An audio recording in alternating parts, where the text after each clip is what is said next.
देश की वित्त मंत्री निर्मला सीतारमण ने 9वीं बार बजट पेश किया है। बजट में सबसे पहले तो आपकी पहली प्रतिक्रिया क्या है? युवाओं को केंद्र बिंदु मान करके इस बजट में जो भूमिका निभाई है, महिलाएं, गरीब, किसान, इन पर आधारित ये बजट है। मेरा जो संसदीय क्षेत्र है मध्य प्रदेश के अंदर टूरिज्म को बड़ा फोकस है। बाजार तो आज इसका सेंटिमेंट अलग ही दिखा है, इंडिया में वो गिरता हुआ दिखाई दिया। हाई स्पीड रेल कॉरिडोर बनाए जाने का जो प्रस्ताव है, जिससे न सिर्फ परिवहन सुगम होगा बल्कि व्यापार को भी बढ़ावा मिलेगा। इतने इंफ्रास्ट्रक्चर डेवलपमेंट होंगे, क्या उसमें कुछ हिस्सेदारी मध्य प्रदेश के हिस्से में आई? कृषि के क्षेत्र में मध्य प्रदेश बहुत आगे है, तो एग्रीकल्चर के फील्ड में जो प्रावधान किए उसमें मध्य प्रदेश को अवसर मिलेंगे। बयान आने शुरू हो गए, ये तो खोखला बजट है।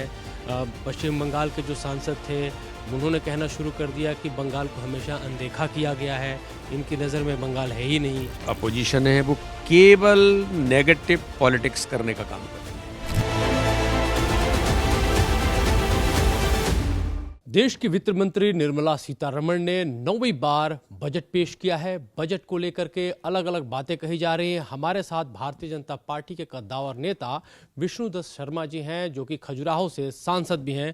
वी डी शर्मा जी, इस बजट में सबसे पहले तो आपकी पहली प्रतिक्रिया क्या है, जिस तरह से ये बजट रखा गया है और जिस तरह से इसको दूरगामी बताया जा रहा है?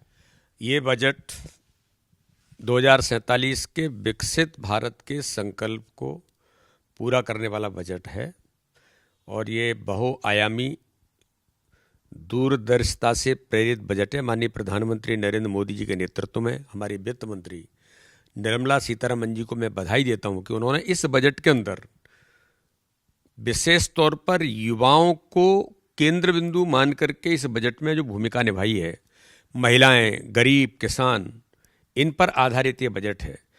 मैंने इस बजट के अंदर जब इन चीज़ों की गहराई में हम जाते हैं कि टूरिज्म पर बड़ा फोकस किया है। मेडिकल के क्षेत्र में उन्होंने जो कहा है कि मेडिकल वैल्यूज़ जो टूरिज्म है, इसके आधार पर उसको विकसित करना, तो मेरा जो संसदीय क्षेत्र है मध्य प्रदेश के अंदर टूरिज्म को बड़ा फोकस है। साथ में ही हमने ये देखा कि इसके अंतर्गत उन्होंने 20 आइकॉनिक सिटीज़ जो भारत के अंदर हैं, उनमें जो गाइड से लेकर के इस प्रकार के स्किल्स हैं, उनके लिए इस बजट में जो प्रावधान किया है वो ये साबित करता है कि टूरिस्ट के क्षेत्र में, चाहे वो नॉर्थ ईस्ट होगा, चाहे खजुराहो होगा, मध्य प्रदेश टूरिज्म में बहुत आगे है।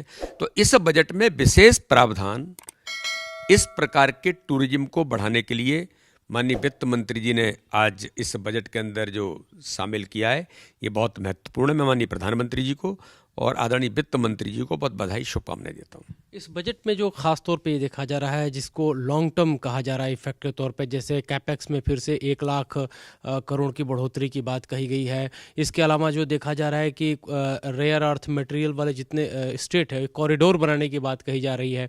तो क्या आज के जो वैश्विक उथल पुथल वाली जो दुनिया चल रही है, उसके मद्देनज़र भारत अपना विकास की गति, क्योंकि एक बड़ा महत्वपूर्ण पहलू है, और जो कहा जा रहा है जो राजकोषीय घाटा, उसको इसके हवाले से बैलेंस कर पाएगा? क्योंकि बाजार तो आज इसका सेंटिमेंट अलग ही दिखा है, इंडिया में वो गिरता हुआ दिखाई दिया। देखिए, आपने जो कहा कि जो दूरगामी बजट, इसीलिए इसे कहा जाता है कि इस बजट के माध्यम से जिस प्रकार से आपने रेयर अर्थ मटेरियल कहा और उसका कॉरिडोर बनाने की बात कही, भारत में जो इंफ्रास्ट्रक्चर डेवलप करने की बात और इस प्रकार की चीज़ों को आगे ले जाने की बात जो की है, ये वास्तव में ही हमारे लिए बहुत महत्वपूर्ण है कि 12 लाख करोड़ का प्रावधान किया गया है और इसके अंतर्गत अब तक का सबसे बड़ा प्रावधान है। उन्होंने ये जो कॉरिडोर की बात की कि हाई स्पीड रेल कॉरिडोर बनाए जाने का जो प्रस्ताव है, जिससे न सिर्फ परिवहन सुगम होगा बल्कि व्यापार को भी बढ़ावा मिलेगा। 5 लाख से ज़्यादा आबादी वाले शहरों के विकास के बजट को बढ़ाकर 12.2 किया गया। ये 5 साल में 20 राष्ट्रीय जलमार्ग बनेंगे, यानी हर प्रकार के क्षेत्र में इंफ्रास्ट्रक्चर खड़ा करके भारत को जो आत्मनिर्भर बनाने का जो संकल्प है, 2047 का विकसित भारत का संकल्प, एक क्षेत्र नहीं, हर क्षेत्र में इस बजट के माध्यम से प्रावधान करने मध्य प्रदेश जो है चुनावी राजनीति में भी देखा जाता है, भारतीय जनता पार्टी को झोली भर के दिया है। तो क्या जो इतने इंफ्रास्ट्रक्चर डेवलपमेंट होंगे, क्या उसमें कुछ हिस्सेदारी मध्य प्रदेश के हिस्से में आएगी, जैसे एआई डेटा सेंटर है, जो नई नवाचार की बात कर रहा हूं मैं, इस तरह की चीजें? मैं ऐसा मानता हूं कि व्यापक परिप्रेक्ष्य में देखते हैं तो मध्य प्रदेश के अंदर एक क्षेत्र में नहीं, हर क्षेत्र में, कृषि के क्षेत्र में मध्य प्रदेश बहुत आगे है। तो एग्रीकल्चर के फील्ड में जो प्रावधान किए उसमें मध्य प्रदेश को अवसर मिलेंगे। अगर हम कहेंगे टूरिज्म में, जो मैंने कहा कि टूरिज्म में जिस प्रकार से इस बजट में जो ताकत दी है, मध्य प्रदेश टूरिज्म के क्षेत्र में हम 1 नंबर पर हैं और इसको लेकर के आगे बढ़ेंगे। तो कई पैरामीटर्स में मध्य प्रदेश को भी इस बजट के माध्यम से ताकत मिलेगी। विपक्ष की तरफ से बात करूंगा। विपक्ष तो बजट जैसे ही खत्म हुआ भाषण वित्त मंत्री का, उनकी तरफ से बयान आने शुरू हो गए, ये तो खोखला बजट है। पश्चिम बंगाल के जो सांसद थे उन्होंने कहना शुरू कर दिया कि बंगाल को हमेशा अनदेखा किया गया है, इनकी नज़र में बंगाल है ही नहीं।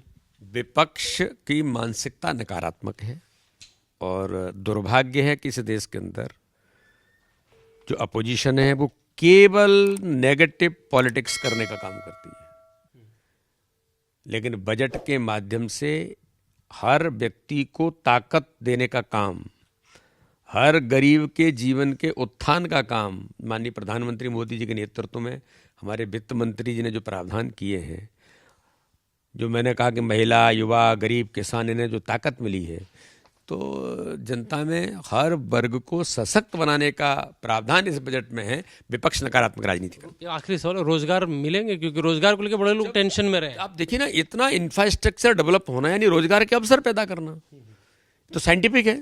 तो 2047 का सपना आज से पूरा, 2047 के सपने को पूरा करने वाला बजट है। जी, थैंक यू सर बातचीत करने के लिए। तो ये थे वीडी शर्मा, जिनका ये कहना है कि जो बजट है वो 2047 का जो सपना है विकसित भारत का, उसको पूरा करने की दिशा में आगे ले जाएगा। कैमरा पर्सन मोनू कुमार के साथ मैं अमृत तिवारी, विस्तार न्यूज़, दिल्ली।